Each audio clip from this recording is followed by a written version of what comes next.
The story, the hollow that eats the stars.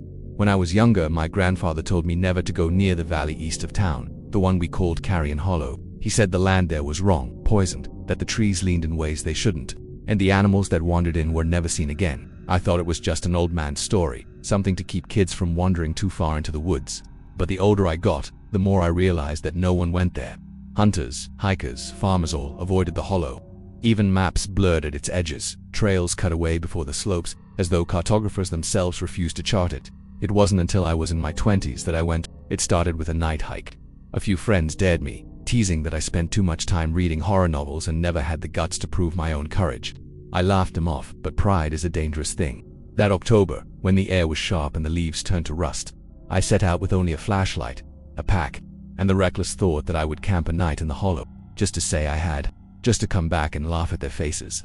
The first miles were easy, following deer paths through familiar woods, but the deeper I went, the quieter it became.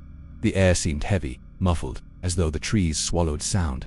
My boots crunched leaves, but the sound was thin, distant, like it belonged to someone else. I reached the edge of the hollow just after sundown. The land dipped suddenly, the trees twisting into unnatural shapes, their trunks warped as though they'd been half-melted, frozen mid-scream. Mist curled along the ground, rising from nowhere, and the stars above seemed dimmer, smothered by a haze that hadn't been there before. I descended, heart hammering but stubbornness driving me on. At the bottom of the hollow, the ground opened into a clearing. Dead grass spread in brittle mats, and in the center stood a stone. Not natural, but carved, a monolith jagged and tall, its surface etched with lines I couldn't decipher. They weren't letters, not any I knew, but grooves that seemed to crawl and shift when I stared too long. I set my pack down and pitched my tent, forcing myself to hum to keep the silence away. The air felt colder than the rest of the forest, a damp chill that seeped through layers of clothing. My flashlight beam seemed weaker, its glow swallowed a few feet out, as though the dark here had weight. When night fully fell, I built a small fire. The flames sputtered, as though the air resisted them, struggling to catch. I ate, read a little, and tried to ignore the sense that the stone in the center of the clearing was empty still, that in the corner of my eye, it seemed taller, closer, watching. Sleep didn't come easy. I lay in my tent listening to the hollow breathe. That's the only way I can describe it, the grass shifting though there was no wind. The mist curling in rhythm, like lungs rising and falling. I closed my eyes, heart pounding, and told myself I'd imagined it. But then I dreamed. I dreamed of the stars. Not the ones above, but others, burning cold and far away, arranged in patterns I didn't recognize. They bent and folded, drawn into a spiral, collapsing into the center of the hollow where the stone pulsed like a heart, and from the dark between them something vast stared back. I woke, gasping, my body slick with sweat, though the night air was freezing. My flashlight lay beside me, dead, though I'd changed the batteries just hours before. The fire was gone, not burned to ash. The circle of stones I'd set around it sat empty, untouched, as though no flame had ever burned there. I stumbled out of the tent, breath clouding, every hair on my arm stiff with static. The stone stood where it had before, but closer now, undeniably closer, though I hadn't heard it move. Its grooves glowed faintly, a sickly white, pulsing like veins. I told myself to leave, to grab my pack and climb out before dawn. But when I tried, I found I couldn't.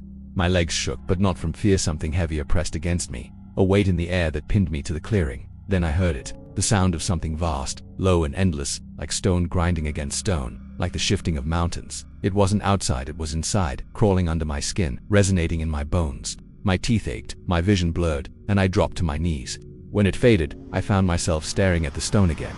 The grooves had deepened, carved now into shapes I recognized. Faces, dozens, hundreds, their mouths open in silent screams, their eyes hollow pits. And one of them was mine. I don't remember running.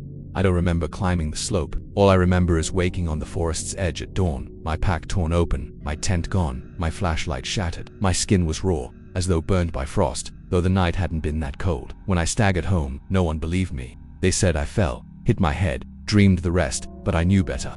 The hollow had marked me. In the months that followed, I dreamed often of the stars spiraling, of the stone growing, reaching, hungering. I'd wake with my mouth dry, my chest aching, as though I'd been screaming. My reflection grew strange, my eyes darker, hollower, my skin pale as though something inside was leaking out. And then, one night, I woke standing in the woods. No memory of leaving my bed, no shoes, no coat, just standing at the tree line staring east, toward the hollow. It has been years now. I've moved away, far across the country, but it doesn't matter. Some nights, the stars still dim, the air grows heavy, and I hear it, the sound of mountains shifting, of the hollow breathing. It is waiting, it is hungry, and one night soon, I will follow it back.